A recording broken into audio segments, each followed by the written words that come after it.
I freely choose to do these videos. No one's putting a gun to my head. This is not part of my job requirements, right? This isn't part of, I don't have to do this for any other reason other than the fact that I get so much enjoyment from taking really, really, really dense stuff and making everybody, if you give it the chance, hopefully, understand it, right? It's not to show off my skills. It's just cool to sit down and have really heady, I mean, to be honest with you, on a ghetto level, it's just really cool to sit around and have super heady discussions on extremely dense material with a lot of people. Group discussion is what it's all about, right? I don't want to be I love this material a lot, and currently I can't have the type of discussions that I love to have because a lot of people aren't versed in this stuff. If I make this information accessible to you, and you have a really good understanding, professional grade understanding of this material, you don't have to go to college to get it, but you watch this video series, you will have a professional grade understanding of at least Will to Power and a lot of Nietzsche, then that's great.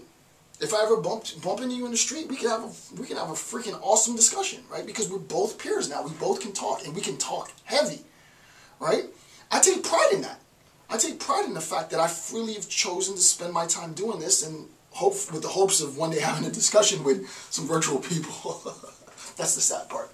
But yeah, I mean, that's what it's all about. But that's the point, right? Is that it's precisely that I'm so proud of this lecture series. It's precisely why I'm so proud of this lecture series and what it is and what it's become. I never thought it would be what it is now. You know, hundreds of videos, tens and tens of hours, and now community engagement. I mean, I never thought it was going to be that. I thought it was just going to be me throwing some stuff up and it's turned into its own little monster. I'm very prideful of that, right? And I'm humbled in a sense that it's become what it's become, but I'm very proud of that, right? And I don't think it's something that I should be ashamed of. So contemporary examples, just because I love this, and you know I have to take it a little ghetto before I get too conceptual. Whitman's pride and contentment in himself, which is independent to social validation or recognition. And the note is, if you look at the bottom, note 15, see Walt Whitman's Song of Myself. Here's what Whitman says, right? And I love this passage. It's in the footnotes on page 52. He says, "I exist as I am. That is enough. I exist as I am. That is enough. If no other in the world be aware, I sit content. And if each and all be aware, I sit content." This idea of self-contentment, right? The idea of self-contentment is so liberating, at least for me, right? I can get all, you know me, I get excited and stuff, but I think this is a point to really drive the point home sort of in a very salient manner. I can't say it any clearer than there is a profound sense of freedom. There's a profound sense of liberation in the recognition that I am the individual. I am an individual who makes decisions in the world, and those actions, according to Nietzsche, follow as a consequence of me exercising my free will. Now, if it's the case that I am confronted with an option of relinquishing my free will or fighting the system that is imposing me or demanding that I relinquish my free will, for Nietzsche, the choice is obvious. Why would you give up who it is that you are? Why would you give up your freedom? Right? Now, granted, there is a rhetorical response to this, and I wish that when I had the last call from members of the Christian community to respond, that I had some responses, but I didn't have any responses, so I can't give voice to the Christian position that preserves free will, right? Because usually in the discourse on the preservation of the free will, it degrades into some discourse on evil, moral evil, right? It's very rarely the case that you talk about the preservation of free will as being a beautiful thing. Like what Whitman said, I exist as I am. That is enough. If no other in the world be aware, I sit content. And if each and all be aware, I sit content. For me, there's a profound sense of contentment and ease in the fact that Whitman, in this passage, recognizes himself as an independent individual acting freely in the world, right? So I think it's very, very important. Now, the traditional conception, right? The traditional conception of morality, and I've talked about this before, is that we have the moral agent and we have an action.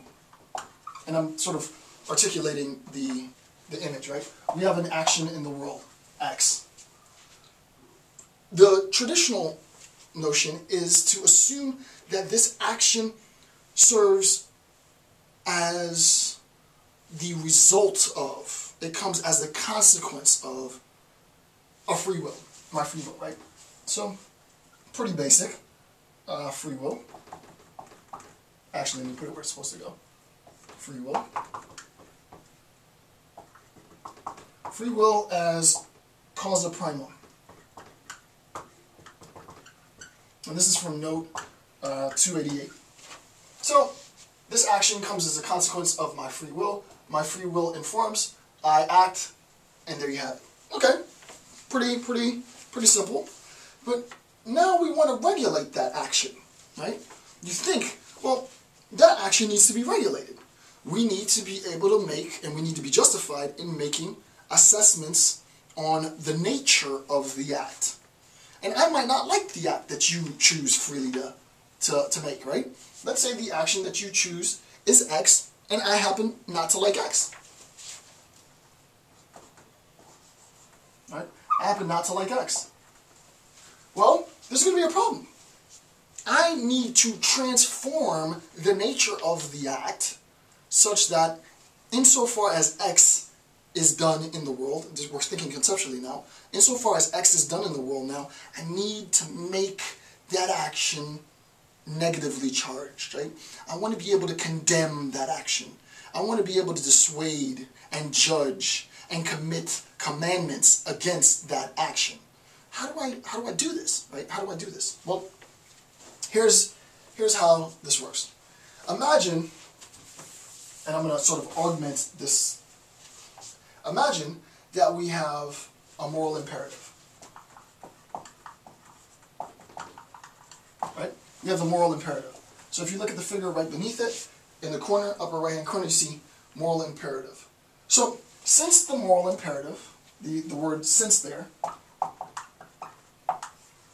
since the moral imperative attempts to control the nature of the act, right? That's the whole point.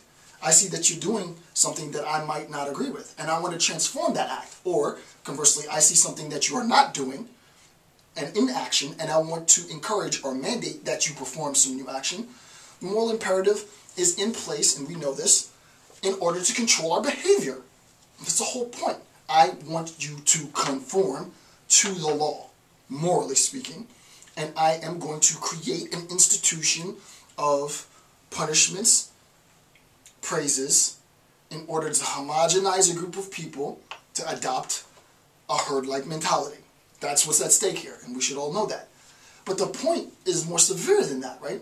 The point is, since the moral imperative is attempting to mandate the course of action, then we recognize, right? Then we recognize that, and I wrote this at the bottom, so that man may respect himself to be. This is important, right? This is crazy. Since there is an imposition, here's the imposition, on our action from moral imperatives, then we have to recognize that if we're going to maintain freedom, it's a pretty complicated point, but I want to make sure that you understand, right? If we're going to maintain freedom, this is at least Nietzsche, and this is controversial, then we have to at least have the option, right? If the moral imperative, since the moral imperative is saying, for example, you have to do action X. Moral imperative says, whatever X is, moral imperative says, you have to perform action X. Well, insofar as the moral imperative says, I have to perform action X, we recognize that if I have to perform action X, to keep it ghetto, if I have to perform action X, I'm not really exercising freedom in performing action X. There has to at least be the possibility not to perform action X. Now, I might perform action X freely, but without the option of not performing action X, any action that I perform, X, is unfree.